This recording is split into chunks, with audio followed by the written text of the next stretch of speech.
So now हमारा next topic है quantum numbers. ठीक है, तो इसका फर्स्ट क्वेश्चन है what is the difference between two electrons in an orbit. तो अगर कोई भी इलेक्ट्रॉन किसी भी एक ऑर्बिट में दो इलेक्ट्रॉन है, ठीक है, दोनों में क्या डिफरेंस होगा। दोनों में डिफरेंस ये होगा कि जब भी आपको ये ध्यान रखना है कि जब भी कभी भी किसी भी सिनेरियो में किसी भी दो इलेक्ट्रॉन के टोटल 4 क्वांटम नंबर्स होते हैं तो चारों सेम नहीं होंगे। ठीक है, एटलीस्ट 1 तो डिफरेंट होगा ही। तो अब डिफरेंस अगर सब कुछ सेम है तो डिफरेंस आता है कहाँ पे, स्पिन क्वांटम नंबर में। अब स्पिन क्वांटम नंबर क्या होता है कि जो इलेक्ट्रॉन्स का ओरिएंटेशन है, मीन्स अगर हम इसको एक हम ऑर्बिट माने या कह सकते हैं एक ऑर्बिटल माने, तो इसमें जो इलेक्ट्रॉन होगा ना, मैक्सिमम एक ऑर्बिटल में 2 इलेक्ट्रॉन होते हैं। ठीक है, तो इसमें 2 इलेक्ट्रॉन होंगे और एक ऐसे इस तरह से होगा और एक ऐसे उल्टा होगा। ठीक है, तो इसी को हम कहते हैं स्पिन। इस जो इलेक्ट्रॉन का ओरिएंटेशन है, इसी से क्या बनता है, हमारा स्पिन क्वांटम नंबर बनता है। और एक की जो अगर अप स्पिन है, मीन्स अगर इस तरीके से है तो उसकी क्या वैल्यू होगी, +1/2। अगर ये लो स्पिन है, मीन्स अगर इस तरीके से है, इसकी वैल्यू क्या होगी, -1/2। ठीक है, तो आई होप आपको समझ में आएगा कि क्वांटम नंबर टोटल तो 4 होते हैं, उसमें से जो स्पिन क्वांटम नंबर है वो इलेक्ट्रॉन्स के ओरिएंटेशन पे डिपेंड करता है। ठीक है, जो भी इलेक्ट्रॉन की ओरिएंटेशन होगी, डायरेक्शन होगी, वही क्या होगा, उसका स्पिन क्वांटम नंबर होगा। The difference between 2 electrons in an orbit is given by spin quantum number. It is represented by symbol s। तो स्पिन क्वांटम का सिंबल क्या होता है, स्मॉल s। ठीक है, नेक्स्ट क्वेश्चन है in any shell the difference between 2 electron to be done by. तो कोई भी सेल में अगर हमें डिफरेंस बताना है तो अगर सब कुछ सेम है, एक पर्टिकुलर सेल में अगर कोई इलेक्ट्रॉन है तो उसकी बाकी तीनों जो क्वांटम नंबर्स होगी ना वो तो सेम होगी, बट डिफरेंस कहाँ पे आ जाएगा, स्पिन क्वांटम नंबर में आ जाएगा। ठीक है, तो ऑप्शन नंबर बी जो है इसका करेक्ट आंसर होगा, स्पिन क्वांटम नंबर जो है वो डिफर करेगी। The differential rotation of 2 electrons in an orbit is done by quantum number. तो अगर क्योंकि इलेक्ट्रॉन की कोई ऐसा तो मतलब नाम नहीं है ना, बस हम उसको पहचानते कैसे हैं या उसको डिफ्रेंशिएट कैसे करते हैं, with the help of quantum numbers. ठीक है, तो अगर क्वांटम नंबर्स जो है से डिफ्रेंशिएट करते हैं। अब किसी एक पर्टिकुलर सेल में जो अगर कोई इलेक्ट्रॉन है तो उसकी बाकी सारी चीज़ें सेम होगी, बस डिफरेंस कहाँ पे आएगा, स्पिन क्वांटम नंबर में, क्योंकि एटलीस्ट डायरेक्शन तो दोनों का डिफरेंट होगा ना। There can be any 2 possibilities of rotation. तो रोटेशन जो इलेक्ट्रॉन का वो दोनों हो सकता है, या तो वो क्लॉकवाइज होगा या तो वो एंटी क्लॉकवाइज होगा। ठीक है, क्लॉकवाइज है तो +½ होगी उसकी वैल्यू, एंटी क्लॉकवाइज है तो क्या होगी, -½ होगी। ठीक है, इसको ऐसे दिखा सकते हैं और इसको ये उल्टा। ठीक है, तो नेक्स्ट क्वेश्चन है, नेक्स्ट टॉपिक जो हमारा है वो इलेक्ट्रॉनिक कन्फिग्रेशन। अब जैसे कि कोई भी एटम है, ठीक है, उसके चारों साइड क्या होता है, उसके जो मतलब किसी भी एटम में बहुत सारे इलेक्ट्रॉन्स हो सकते हैं ना, तो उस इलेक्ट्रॉन्स का जो है ना अलग अलग क्या होता है, डिस्ट्रीब्यूशन होता है पर्टिकुलर सेल लेवल पे। ठीक है, किसी में 2 हैं, किसी में 8 हैं, इस तरीके से क्या होता है, सबका एक डिस्ट्रीब्यूशन होता है पर्टिकुलर पैटर्न में। तो अगर हम उस इलेक्ट्रॉन्स को उस पैटर्न में डालने का जो प्रोसेस है, या फिर डालने जैसे हम अलग अलग सेल्स में डालते हैं एक पर्टिकुलर फिक्स नंबर में करके उसको अरेंज करते हैं, उसी को हम क्या कहते हैं, इलेक्ट्रॉनिक कन्फिग्रेशन कहते हैं। ठीक है, तो क्वेश्चन देखते हैं इसमें, the first electron shell which is the nearest to the nucleus never holds more than n electrons where n equals to. तो जब भी कोई भी इलेक्ट्रॉन सेल, ठीक है, जो कि न्यूक्लियस से सबसे पास में है, उसके पास मैक्सिमम कितने नंबर ऑफ़ इलेक्ट्रॉन्स वो होल्ड करेगा, तो वो करेगा 2 नंबर ऑफ़ इलेक्ट्रॉन। ठीक है, 2 इलेक्ट्रॉन्स ही उस पर्टिकुलर सेल में होंगे। The electrons in an atom revolve in different orbits around the nucleus. तो इलेक्ट्रॉन्स जो है एटम में अलग अलग ऑर्बिट्स में रिवॉल्व करते हैं न्यूक्लियस के around. Niels Bohr Bury devise some rules to find number of electrons in different orbit. तो एक 2 साइंटिस्ट थे, नील्स बोर और ब्यूरी। ठीक है, दोनों ने मिलकर एक रूल निकाला जिसका नाम था Bohr Bury rule. According to the Bury rule, the number of given by electrons in an orbit is a maximum 2n²। तो किसी भी एक पर्टिकुलर ऑर्बिट में कितने नंबर ऑफ इलेक्ट्रॉन्स होंगे, वो इसका जो फार्मूला होगा वो क्या होगा, 2n²। ठीक है, जहाँ पे n की जो वैल्यू होगी वो ऑर्बिटल नंबर होगी। ठीक है, तो इस तरीके से हम निकाल सकते हैं किसी भी ऑर्बिट में कितने नंबर ऑफ इलेक्ट्रॉन्स आ सकते हैं मैक्सिमम। तो जो हमारा फर्स्ट सेल है ना, उसके लिए n की वैल्यू 1 होगी, तो अगर हम n की वैल्यू इसमें पुट करेंगे तो 2 × 1 का स्क्वायर, ये क्या आएगा, 2 ही आएगा। ठीक है, नेक्स्ट पढ़ते हैं, Fe has 26 proton in its nucleus, what are the number of electrons in Fe+2 ions. तो Fe मतलब जो आयरन का जो एटम है उसके पास टोटल 26 प्रोटॉन है। ठीक है, उसके न्यूक्लियस में अगर उसमें नंबर ऑफ़ इलेक्ट्रॉन्स कितने होंगे Fe+2 आयन में, तो मैंने जब पढ़ाया था स्टार्टिंग में, आपको ये बताया होगा कि जितने भी किसी भी एटम में क्या होता है कि नंबर ऑफ़ इलेक्ट्रॉन्स और नंबर ऑफ़ प्रोटॉन्स होते हैं हमेशा सेम होंगे। अगर वहाँ पे वो जो एटम है, पर्टिकुलर एटम अगर न्यूट्रल है तो, लेकिन उस पर जैसे ही चार्ज हो जाएगा, चार्ज कब आएगा, जब वो इलेक्ट्रॉन को लूज़ करेगा, और जैसे ही इलेक्ट्रॉन को लूज़ करेगा तो क्या होगा, उसमें नंबर ऑफ़ इलेक्ट्रॉन्स जो है वो कम हो जाएंगे। ठीक है, तो Fe+2 आयन स्टार्टिंग में क्या था, Fe के पास 26 इलेक्ट्रॉन्स भी होंगे, क्योंकि एटॉमिक नंबर के बराबर ही क्या होता है, प्रोटॉन होता है। तो अब स्टार्टिंग में इसके पास 26 इलेक्ट्रॉन होंगे, लेकिन जैसे ही ये Fe+2 आयन बना, इसने 2 इलेक्ट्रॉन को अपना लूज़ कर दिया, तो कितने इलेक्ट्रॉन्स बचेंगे, अब 24। ठीक है, तो ऑप्शन नंबर जो इसका ए है वो करेक्ट आंसर होगा। ठीक है, Fe nucleus contains 26 protons, then the number of electrons in the Fe+2 ion will be 24। तो अगर Fe न्यूक्लियस के पास 26 प्रोटॉन है, तो जब न्यूट्रल था तब उसके पास 26 इलेक्ट्रॉन थे, लेकिन क्योंकि इसने जो अपने ऊपर चार्ज एक्वायर किया है +2 का, ये चार्ज इस पर क्यों आया, क्योंकि इसने 2 इलेक्ट्रॉन को अपना लूज़ करा है। तो लूज़ करने के बाद क्या होगा, इसके पास नंबर ऑफ़ इलेक्ट्रॉन्स कितने बचेंगे, 24 ही बचेंगे। ठीक है, नेक्स्ट क्वेश्चन है, barium loses dash electron to achieve noble gas configuration. तो बेरियम जो है वो कितने इलेक्ट्रॉन्स को लूज़ करेगा नोबल गैस कन्फिग्रेशन को अचीव करने के लिए। अब ये नोबल गैस कन्फिग्रेशन क्या होता है, तो मैंने भी बताया ना कि आपको कि हर एक पर्टिकुलर सेल की एक मैक्सिमम कैपेसिटी होती है जितने इलेक्ट्रॉन्स को वो होल्ड कर सकता है। ठीक है, तो ये जो कैपेसिटी है, अगर किसी फर्स्ट सेल में कभी भी कोई इलेक्ट्रॉन, अगर कोई भी एटम जो है, अगर फर्स्ट सेल में उसको मैक्सिमम 2 इलेक्ट्रॉन चाहिए, अभी मैंने देख लिया, तो अगर एक पर्टिकुलर एटम जिसके पास 2 इलेक्ट्रॉन हो, और तो क्या होगा, उसका जो फर्स्ट सेल होगा वो क्या होगा, फुलफिल होगा। मीन्स क्या होगा, उसमें टोटल वो जो होगा नोबल गैस कन्फिग्रेशन होगा। एग्जांपल समझते हैं, जैसे कि अगर हीलियम है, ठीक है, हीलियम का एटॉमिक नंबर 2 है और इसमें नंबर ऑफ़ इलेक्ट्रॉन्स भी 2 है। ठीक है, तो हीलियम के अराउंड क्या होता है कि 2 ही इलेक्ट्रॉन है, तो एक इस 2 इलेक्ट्रॉन जो है फर्स्ट सेल में आ जाएगा। ठीक है, तो फर्स्ट सेल में मैक्सिमम 2 आ सकते हैं और 2 ही इसके पास है। इसका मतलब क्या है, हीलियम एक नोबल गैस है। ठीक है, नोबल गैस क्या होता है कि जो मतलब ईजिली जो है वो रिएक्ट नहीं करते, वो बहुत ही ईजिली क्या, वो मतलब मेनली अनरिएक्टिव ही होते हैं। कुछ कुछ ही के ही अभी तक कंपाउंड डिस्कवर हुए हैं आज तक। इसमें एक आता है जेनॉन, ठीक है, ZXE, बस इसके ही कंपाउंड बने हैं, कुछ बाकी जितने भी हैं वो नहीं बने हैं। वो ये कंपाउंड भी कब बना है, कुछ स्पेशल कंडीशन में, और ये गलती से बना है। ठीक है, द मेन अब यहाँ पे क्या था, बेरिलियम के बारे में ना, तो बेरिलियम के पास, सॉरी बेरियम के पास, तो बेरियम के पास वैसे कितने इलेक्ट्रॉन्स होते हैं, तो जो मैंने आपको बताया था ना कि आपको कम से कम 20 तक तो याद होनी ही चाहिए, मतलब जो इलेक्ट्रॉनिक कन्फिग्रेशन है। तो बेरियम जो है वो ग्रुप 2 में आता है, तो ऐसे हम याद रखते हैं, ये सोडियम, मैग्नीशियम है ना, एल्यूमिनियम और 14 सिलिकॉन। इस तरीके से आपको ये पूरा पता होना चाहिए। ठीक है, तो कितने नंबर इलेक्ट्रॉन्स चाहिए बेरियम को अपना नोबल गैस कन्फिग्रेशन को अचीव करने के लिए, तो ये चाहिए कितने, 2 इलेक्ट्रॉन्स। ठीक है, the main property of any ideal gas is its stability. The stability of an element depends on the number of electrons present in its outermost shell. तो एक कोई भी आइडियल गैस है, कोई नोबल गैस है, इसकी मेन प्रॉपर्टी क्या होती है, मेन जो इसका फीचर क्या होता है, स्टेबिलिटी। ठीक है, अब और किसी भी एलिमेंट की स्टेबिलिटी किस पे डिपेंड करती है, नंबर ऑफ़ इलेक्ट्रॉन्स पे डिपेंड करती है। ठीक है, और वो नंबर ऑफ़ इलेक्ट्रॉन्स जो कि उसके आउटर मोस्ट सेल में है। ठीक है, अंदर कितने इलेक्ट्रॉन है उससे कोई फ़र्क नहीं पड़ता, उसका जो सबसे आखिरी सेल है ना, सबसे जो बाहर वाला सेल है, उसमें जो है जितने नंबर ऑफ़ इलेक्ट्रॉन्स होंगे उस पर ही इसकी क्या करेगी, रिएक्टिविटी और इसकी स्टेबिलिटी डिपेंड करेगी। Electronic configuration of barium is, तो बेरियम का जो इलेक्ट्रॉनिक कन्फिग्रेशन है वो क्या होता है, 1s2 2s2 2p6 3s2 3p6 4s2 3d6। तो ये आपको ऐसे जो भी केमिस्ट्री के स्टूडेंट होंगे इनको ये लिखना आता होगा। ठीक है, एक प्रॉपर ऐसा पैटर्न होता है, 1s, उसको याद ऐसे रखते हैं, 2s 2p, फिर यहाँ पे 3s 3p 3d, तो ऐसे चलता है ये 1s 2s, उसके बाद 2p 3s 3p, इस तरीके से हम पूरा ये पैटर्न चलता है। इसमें इलेक्ट्रॉन को हम फिल करते हैं, और s ऑर्बिटल में बस 2 इलेक्ट्रॉन हो सकता है, और p में कितना होंगे, टोटल 6 इलेक्ट्रॉन होंगे। ठीक है, मैक्सिमम। तो अगर ऐसा आगे क्वेश्चन आएगा तो हम इसमें पूरा इसको एक्सप्लेन करेंगे।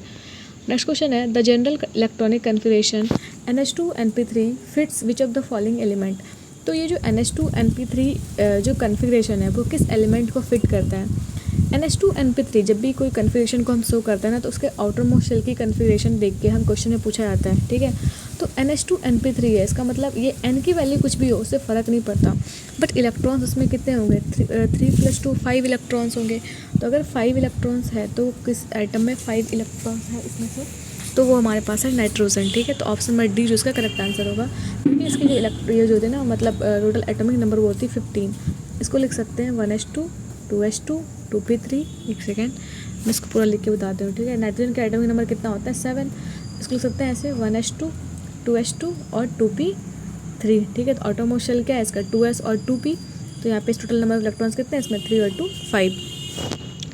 नेक्स्ट है atoms of which of the following elements has more than 1 electron in its outermost shell. इसमें से कौन सा जो एलिमेंट है जिसके पास आउटरमोस्ट शेल में एक से ज़्यादा इलेक्ट्रॉन है, ठीक है। अब किसी भी जो एटम में जो आउटरमोस्ट इलेक्ट्रॉन है, ठीक है, वो निकालते कैसे हैं। अगर आपको इलेक्ट्रॉनिक कन्फिगरेशन पता है तो आप उसको इजीली निकाल सकते हैं, ठीक है। जैसे लिथियम है, लिथियम का एटॉमिक नंबर कितनी होती है 3 होती है, तो इसको कैसे लिख सकते हैं 1s2 और 2s1, ठीक है। तो यहाँ पे इसके पास एक इलेक्ट्रॉन है आउटरमोस्ट शेल में, तो ये तो होगा नहीं। हाइड्रोजन का क्या होता है, हाइड्रोजन के पास तो बस एक ही प्रोटॉन है ना, तो 1s1 आउटरमोस्ट शेल में बस एक ही इलेक्ट्रॉन है। फिर सोडियम, सोडियम का क्या होता है 11, इसको कैसे लिख सकते हैं, क्योंकि सोडियम का जो एटॉमिक नंबर है वो 11 है, इसको लिख सकते हैं 1s2 2s2 2p6 3s2 और ये कितना हो गई 2/4 और 6 10 2s2 और एक सेकेंड 2p6 और 3s1, ठीक है, ज़्यादा लिख दिया मैंने।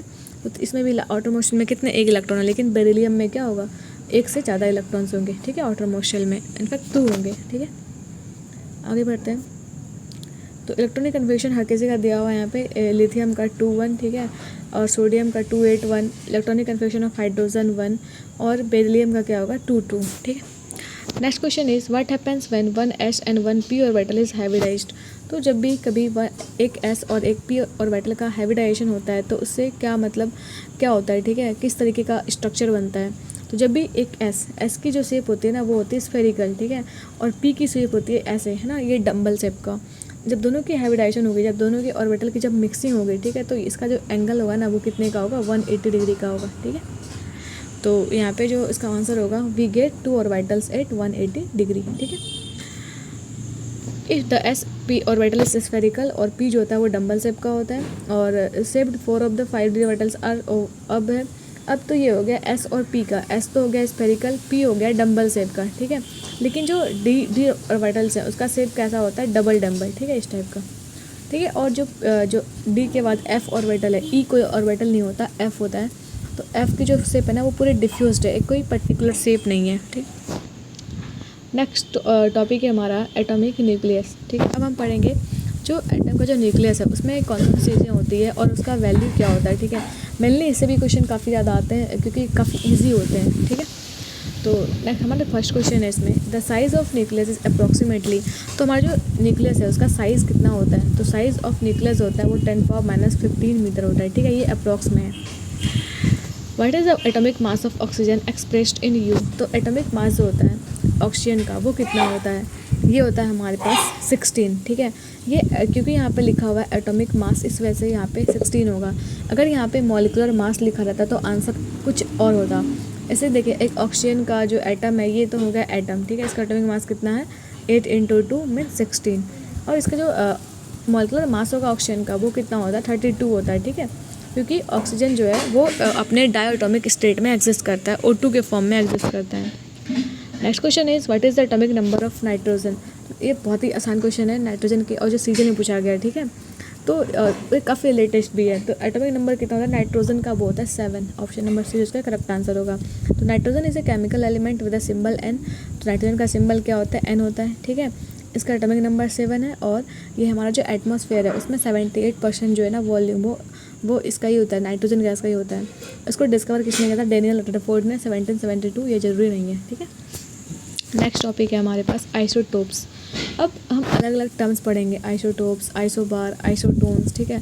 तो आइसोटोप्स क्या होता है, एक कभी भी जब दो एटम्स का जो कह सकते हैं atomic number means number of proton अगर सेम है, ठीक है, तो वो क्या होंगे आइसोटोप्स होंगे।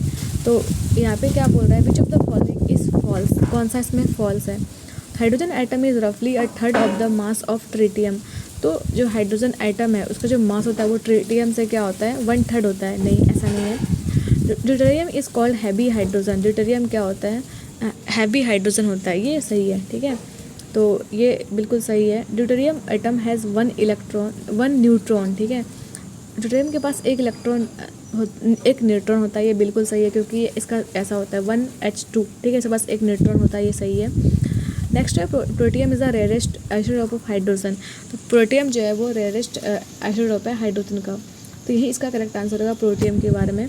तो atoms having same atomic number but different mass number are known as isotopes. तो जब भी कभी भी दो एटम्स का एटॉमिक नंबर सेम है बट उसका मास नंबर अगर डिफरेंट है, उसको हम क्या कहते हैं, उसको कहते हैं आइसोटोप्स। और आइसोटोप ऑफ हाइड्रोजन कौन कौन से, 1H1, 1H2 और 1H3। तो जनरली तो 1H1 ही पाया जाता है ना, प्रोटियम ही मेनली हमें मिलता है, ठीक है, 1H1। तो ये रेयर नहीं है, ठीक है, इसलिए वो ऑप्शन गलत था। तो अब ये ड्यूटेरियम में क्या होता है, एक न्यूट्रॉन आया था उसमें, क्योंकि इसका जो मास है ना वो 2 होता है। और ड्यूटेरियम को हम हैवी हाइड्रोजन भी बोलते हैं, हैवी हाइड्रोजन, ठीक है। तो ट्रिटियम का क्या होता है, 1H3, ठीक है। तो our next question is protium, deuterium and tritium are the naturally occurring isotopes of. तो प्रोटियम, ड्यूटेरियम और ट्रिटियम जो है वो आइसोटोप्स हैं किसके, ये हैं हाइड्रोजन के आइसोटोप्स, ठीक है। Atoms having same atomic number but different mass number are known as isotope. तो ऐसे एटम जिसका एटॉमिक नंबर सेम है बट मास नंबर डिफरेंट है, उसको हम क्या कहते हैं, उसको कहते हैं आइसोटोप्स। और आइसोटोप जो हाइड्रोजन के वो कौन कौन से, 1H1, 1H2 और 1H3। नेक्स्ट क्वेश्चन है हमारे पास, the existence of isotopes was first listed in 1913 by the radio chemist. तो आइसोटोप का जो एग्जिस्टेंस है इसके बारे में सबसे पहले किसने बताया था, ये बताया था हमें फ्रेडरिक शॉडी ने, ठीक है। Frederick Soddy was the first radio chemist who proposed the existence of isotopes. Isotopes are the elements having same atomic number but different mass number. तो आइसोटोप्स क्या होता है, इसके एटॉमिक नंबर तो सेम है बट मास नंबर क्या है, different है। Atoms of same element having different mass number are called. जब भी कभी दो एटम्स के डिफरेंट मास नंबर है, ठीक है, लेकिन एटॉमिक नंबर सेम है, उसको हम क्या कहेंगे, उसको कहेंगे आइसोटोप्स, ठीक है। तो ये डेफिनेशन ही है, isotopes the same element whose atomic number is similar but mass number is different is called as isotopes. All isotopes of the same element have. तो अगर जितने भी आइसोटोप होंगे किसी एक पर्टिकुलर एलिमेंट के, ठीक है, वो सारे ही क्या होंगे, सबके एटॉमिक नंबर जो होंगे वो सेम होंगे, ठीक है, लेकिन एटॉमिक मासेस जो होंगे वो डिफरेंट होंगे। ऑप्शन नंबर सी जो इसका करेक्ट आंसर है। इसके एक्सप्लेनेशन ये है कि all isotopes of the same element have the same atomic number but different atomic mass. जितने भी आइसोटोप हैं किसी भी एलिमेंट के, उसके पास एटॉमिक नंबर तो सेम होता है लेकिन एटॉमिक मास क्या होता है, डिफरेंट होता है। Atoms that have same number of protons but the number of neutron is different is called isotopes. तो वैसे जितने भी एटम्स जिसका जो है नंबर ऑफ जो न्यूट्रॉन्स हैं वो डिफरेंट है, उसको हम क्या कहेंगे, आइसोटोप कहेंगे, लेकिन नंबर ऑफ प्रोटॉन्स क्या होंगे, सेम होंगे। The same element can have 2 or more isotopes. Similarly atomic mass is equal but atomic number is different is called isobars. तो जैसे कि यहाँ पे आइसोटोप्स में क्या होगा, एटॉमिक नंबर सेम है बट एटॉमिक मास डिफरेंट है। इसका अगर हम उल्टा कर दें, मीन्स जब एटॉमिक मास सेम है लेकिन एटॉमिक नंबर डिफरेंट है, उसको हम क्या कहेंगे, आइसोबार्स कहेंगे, ठीक है। नेक्स्ट क्वेश्चन है हमारे पास, केमिकल प्रॉपर्टीज़ ऑफ आइसोटोप्स। तो आइसोटोप्स की जितनी भी केमिकल प्रॉपर्टीज़ होगी वो सेम होती है, ठीक है, मस्ट बी सेम, क्योंकि वो सेम ही एलिमेंट होता है ना, इस वजह से उसकी केमिकल प्रॉपर्टी भी क्या होती है, सेम होती है। तो आइसोटोप्स जो केमिकल प्रॉपर्टी है ना वो हमेशा सेम होगी, ठीक है। इसका रीज़न क्या है, क्योंकि केमिकल प्रॉपर्टी भी जो है किसी भी एटम का वो डिपेंड करता है नंबर ऑफ़ इलेक्ट्रॉन्स पे। क्योंकि आइसोटोप्स में नंबर ऑफ प्रोटॉन सेम है एज नंबर ऑफ़ इलेक्ट्रॉन्स, तो इस वजह से क्या होगा, इसकी केमिकल प्रॉपर्टीज़ भी क्या होगी, सेम होगी, ठीक है। आगे बढ़ते हैं। विच of the following is not an isotope of the element hydrogen. ये बहुत ही ज़्यादा रिपीटेड क्वेश्चन है कि हाइड्रोजन के कौन से इसमें आइसोटोप नहीं है। तो इसके पास 3 ही आइसोटोप हैं, प्रोटियम, ड्यूटेरियम और ट्रिटियम। रेडियम नहीं है, रेडियम खुद ही एक एलिमेंट है, ठीक है। आगे बढ़ते हैं। तो आज नेक्स्ट क्वेश्चन, इसके ये तो हमने देख लिया, हाइड्रोजन के पास 3 आइसोटोप हैं, प्रोटियम, ड्यूटेरियम और tritium. In the context of isotopes of any element which of the following statement is not correct. अगर हम आइसोटोप्स के बारे में अलग अलग स्टेटमेंट देखें तो इसे बताना है हमें कौन सा सही नहीं है, ठीक है। तो पहला तो है they have same atomic number. तो ये आइसोटोप्स के बारे में तो सही है ना, कि नंबर ऑफ प्रोटॉन्स पे डिपेंड करता है एटॉमिक नंबर, और नंबर ऑफ प्रोटॉन्स सेम है तो उसको हम आइसोटोप कहेंगे। They differ in physical properties, they may differ but ऐसा ज़रूरी नहीं है, ठीक है। इट इज़ नॉट लाइक कि यूनिवर्सल की हाँ फिजिकल प्रॉपर्टी डिफरेंट ही होगी। Next they have same mass number, तो ये गलत है ना, दे इस दोनों की मास नंबर कभी सेम नहीं होगी। अगर मास नंबर सेम होगी तो फिर तो वो आइसोबार हो जाएगा, ठीक है, वो फिर वो आइसोटोप रहेगा ही नहीं। They have identical chemical properties, बिल्कुल सही है ना। अगर कोई भी आइसोटोप्स हैं एक पर्टिकुलर एटम के तो वो बिल्कुल मतलब उसकी केमिकल प्रॉपर्टी सेम ही होगी, ठीक है। From the given options with respect to isotope, they have the same mass number. This statement is not correct because their mass number is different. तो जो जितने भी स्टेटमेंट हमने देखा उसमें से ये बस स्टेटमेंट गलत था कि उसकी जो मास नंबर होती है ना वो सेम होती है, क्योंकि आइसोटोप्स की जो मास नंबर है वो डिफरेंट होगी क्योंकि एटॉमिक नंबर सेम है। ठीक है, एग्जाम्पल देखते हैं कार्बन के, कार्बन 12, कार्बन 13 और कार्बन 14 का, ये सारे इसके आइसोटोप्स हैं। ठीक है, लेकिन सब में एटॉमिक नंबर कितना है, 6 है। हाइड्रोजन का भी एग्जांपल ले सकते हैं, इसके तीन जैसे कि आइसोटोप हैं 1H1, 1H2 और 1H3, मीन्स प्रोटियम, ड्यूटेरियम और ट्रिटियम, लेकिन तीनों का एटॉमिक नंबर क्या है, 1 ही है। ठीक है, तो these are isotopes. How many types of isotope does scandium है, तो स्कैंडियम के पास कितने नंबर ऑफ आइसोटोप्स होते हैं। ठीक है, तो आइसोटोप्स के जो स्कैंडियम के पास होती है ना वो 13 होती है। ये बहुत ज़्यादा नंबर, इसलिए इसको ये फैक्चुअल क्वेश्चन हो गया ये, इसके पास कितने नंबर ऑफ आइसोटोप हैं, वो है 13। Scandium is the element of P block of the periodic table, its atomic number is 21। तो स्कैंडियम जो है वो हमारा पी ब्लॉक का एलिमेंट है। ठीक है, और इसके पास मतलब पीरियोडिक टेबल में इसका एटॉमिक नंबर कितना है, 21 है। इसका एटॉमिक वेट है 44.95 U और इसके 13 आइसोटोप्स हैं, जिसका एटॉमिक वेट जो है वो 40 से लेकर 52 के बीच में होता है। The existence of isotopes was first registered in 1913 by the radio chemist. तो आइसोटोप्स एग्जिस्ट करते हैं। ठीक है, इसका जो सबसे पहला जो एक्सप्लेनेशन है वो किसने दिया था, वो दिया था फ्रेडरिक शॉडी ने। ठीक है, Frederick Soddy was the first radio chemist who gave the existence of isotopes in 1913। ठीक है, इन्हीं के द्वारा सबसे पहले बताया गया कि 13 में कि आइसोटोप्स भी एग्जिस्ट करते हैं। ठीक है, नेक्स्ट टॉपिक है हमारे पास आइसोबार्स। तो आइसोबार्स पहली बात तो होते क्या हैं। ठीक है, तो आइसोबार्स आर दोज एटम जिसके पास एटॉमिक मास तो सेम होगा बट एटॉमिक नंबर क्या होगा, डिफरेंट होगा। ठीक है, तो इसमें पहला क्वेश्चन है हमारे पास, atoms of different elements with different atomic number having same mass number is known as. तो वो अलग किसी भी मतलब किसी भी अगर डिफरेंट एटम्स के अगर उसके एटॉमिक नंबर्स डिफरेंट है लेकिन मास नंबर सेम है तो उस पर्टिकुलर एटम्स को क्या कहेंगे, उन्हें हम कह सकते हैं आइसोबार्स। ठीक है, elements having same mass number but different atomic number are known as isobars. Example है ये पोटेशियम है, पोटेशियम 19 जिसका एटॉमिक मास 40 है, और कैल्शियम जिसका एटॉमिक नंबर 20 है बट एटॉमिक मास कितना है, 40 है। यहाँ पे हम क्लियरली देख सकते हैं कि दोनों का एटॉमिक मास क्या है, 40 बट दोनों के एटॉमिक नंबर जो है वो एक की 19 दूसरे की क्या है, 20। और next question is atoms of different elements with different atomic numbers which have same atomic mass are known as. तो अलग अलग किसी भी एलिमेंट के अलग अलग एलिमेंट के जो एटम्स हैं इसके मास जो एटॉमिक नंबर होते हैं ना वो डिफरेंट होती है लेकिन एटॉमिक मास जो है वो सेम होता है, उसको हम क्या कहते हैं, उसे कहा जाता है आइसोबार्स। ठीक है, आगे बढ़ते हैं। आइसोबार्स है, तो आइसोबार्स के पास क्या होता है, same mass number but different atomic number. बिल्कुल सही है ना, फर्स्ट स्टेटमेंट ही सही है।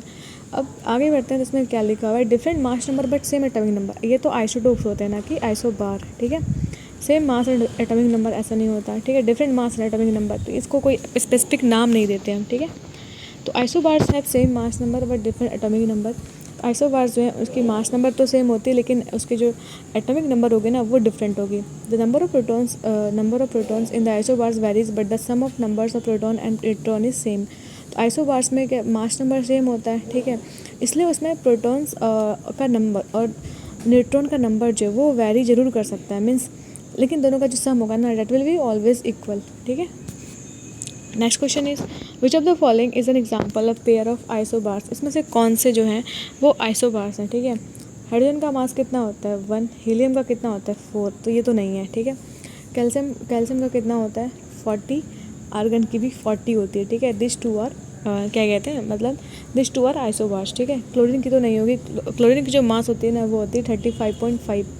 ठीक है, और लेकिन ऑक्सीजन की होती है 32। ऑक्सीजन की 32 और कार्बन की अगेन 12 होती है, तो दोनों में से कोई डिफरेंट मतलब कोई भी सेम नहीं है। ठीक है, मास, इसमें से कौन सा पेयर इसमें सही होगा, वो है कैल्शियम और आर्गन। ठीक है, elements have different atomic number but same mass number are called isobars. Since the mass of argon and calcium are same, they have isomeric pairs. Both of these mass number is 40. ठीक है, next topic है हमारे पास gaseous law. ठीक है, ये again इतना important नहीं है क्योंकि बहुत कम क्वेश्चन पूछे जाते हैं इससे, क्योंकि ये थोड़ा टफर साइड में आता है। अगर हम इसको केमिस्ट्री में देखें तो मेनली ये क्लास 11th क्लास 12th में ये चीज़ें पढ़ाई जाती है। मैंने CBSE की बात करी तो ये क्लास 11th में। ठीक है, which law states that at constant temperature the volume of a given mass of a dry gas is inversely proportional to its pressure।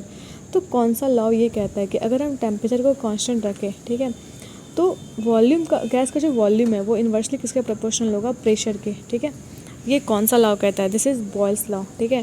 According to Boyle's law, इसका ईयर भी इंपॉर्टेंट है, अगर आपको याद रखना है तो इसका ईयर भी इंपॉर्टेंट है, ठीक है। तो बॉयल्स लॉ क्या कहता है कि अगर टेम्परेचर को हम कांस्टेंट रखते हैं तो किसी भी गैस की जो वॉल्यूम है वो प्रेशर के इन्वर्सली प्रोपोर्शनल होगी। अगर हम प्रेशर को बढ़ाएंगे तो वॉल्यूम डिक्रीज़ करेगी, अगर हम प्रेशर को कम करेंगे तो वॉल्यूम इंक्रीज़ करेगी। तो according to Boyle's law, at constant temperature T, pressure P of fixed amount of gas inversely proportional to its volume, ठीक है। अब इसको अगर इन्वर्सली प्रोपोर्शनलिटी कांस्टेंट हटाएंगे तो क्या आएगा? K आएगा, P equal to K upon V, और PV इक्वल टू क्या होगा? K ना। दोनों का जो सम होगा प्रेशर और वॉल्यूम कब होगा? कांस्टेंट, ठीक है। इसको हम देख सकते हैं कैसे? P1 V1 equal to P2 V2, ठीक है। नेक्स्ट क्वेश्चन है हमारे पास, under which condition real gas can work as an ideal gas. तो कौन से कंडीशन में जो है रियल गैस जो है वो आइडियल गैस की तरह काम कर सकता है, ठीक है, की तरह बिहेव कर सकता है। तो एक्चुअली में कोई भी गैस रियल या फिर मतलब कोई भी गैस आइडियल नहीं होता, ठीक है। All gases are real but not all gases are ideal, ठीक है। आइडियल तो वैसे होता ही नहीं, आइडियल कुछ कंडीशन ही नहीं होता, ठीक है। बट अगर फिर भी हम कहें कि ऐसा बोलते हैं कि मतलब एक एक्सटेंट तक, आइडियल के एक्सटेंट तक अगर हमें ले जाना है तो हमें कौन सा कंडीशन फॉलो करना होगा, ठीक है। उसके लिए हमें चाहिए लो प्रेशर और हाई टेम्परेचर। जब काफ़ी लो प्रेशर होगा और टेम्परेचर काफ़ी हाई होगा तो एक ऐसा पॉसिबिलिटी है कि एक रियल गैस जो है वो आइडियल गैस की तरह बिहेव करने लगे, ठीक है। तो real gas follows gas law, मतलब रियल गैसेस जितने भी है ना वो गैस लॉज को फॉलो करते हैं, behave ideally only at high temperature. और रियल गैसेस जो हैं वो आइडियली कब बिहेव करेंगे? बहुत ही हाई टेम्परेचर पे उसका, और जब प्रेशर उसका काफ़ी कम होगा। This gases have definite volume and intermolecular forces of attraction. तो ये जो गैसेज हैं, ठीक है, जितने भी रियल गैसेज हैं उसकी जो वॉल्यूम डेफिनेट होती है लेकिन इंटरमॉलिकुलर फोर्स ऑफ अट्रैक्शन भी होता है उसमें, ठीक है। और आइडियल गैस क्या है? आइडियल गैस एक कह सकते हैं काफ़ी पॉइंट साइज गैसेस होते हैं, इसका मास काफ़ी कम होता है, वॉल्यूम ना के बराबर होता है ना ही, और उसके पार्टिकल्स जो हैं वो अट्रैक्ट नहीं करते आपस में, ठीक है, जो कि पॉसिबल नहीं है। इट इज़ हाइपोथेटिकल कॉन्सेप्ट, ये भी यहाँ पे भी लिखा हुआ है, ठीक है। Which can not exist in reality, the gases such as hydrogen, oxygen और helium which can not be liquefied are called permanent gases. यहाँ पे एक और कॉन्सेप्ट आ गया कि परमानेंट गैसेज को कहेंगे जो कि कभी लिक्विफाई नहीं होता, ठीक है। आगे बढ़ते हैं। तो हमारा नेक्स्ट टॉपिक जो है वो है radio activity and nuclear energy. Again it is not that much important but इससे जो भी क्वेश्चन आए हैं हम उसको देख लेंगे। Francium is highly radio active, it's longest lived isotope is francium 223, ठीक है, has a half life of only. तो फ्रेंसियम जो है, फ्रेंसियम ये ग्रुप 1 में आता है ना, ग्रुप 1 में आता है। तो इसमें क्या है कि फ्रेंसियम जो है एक रेडियो एक्टिव एलिमेंट है और इसकी जो हाफ़ लाइफ है, हाफ़ लाइफ का मतलब क्या होगा कि कितने टाइम में जो है वो किसी भी जो रेडियो एक्टिव एलिमेंट है वो अपने अमाउंट का हाफ़ हो जाएगा, ठीक है, उसको हम क्या कहेंगे? हाफ़ लाइफ कहते हैं। तो जो फ्रेंसियम की हाफ़ लाइफ है ना वो कितनी होती है? वो होती है 21 मिनट्स की, ठीक है। फ्रेंसियम जिसका एटॉमिक नंबर 87 है और एटॉमिक मास 223 है, ये बहुत ही रेडियो एक्टिव अल्कली मेटल है। अल्कली मेटल है इसलिए मैंने बोला इसका ग्रुप फर्स्ट में, ठीक है। It has a half life of only 21 minutes, ठीक है, जो कि सबसे ज़्यादा है। अगर 21 मिनट्स भी कम है बट अगर रेडियो एक्टिव एलिमेंट्स के कंपेयर में देखें तो ये काफ़ी ज़्यादा है, लॉन्गेस्ट है, ठीक है। Becquerel is a unit of measurement of, becquerel जो है वो किसकी मेजरमेंट की यूनिट है, ठीक है। तो हम बैकराल जो है ये यूनिट किसकी होती है? रेडियो एक्टिविटी की होती है, ठीक है। ये बैकराल साइंटिस्ट के नाम पे ही पड़ा है और अलग अलग जो इसमें हम देख सकते हैं रेजिस्टिविटी, इसका क्या होता है ये हमने पढ़ रखा है, फिजिक्स में ये होता है ओम, ठीक है। इसको डिनोट करते हैं इस तरीके से, ठीक है, ओम ये होता है।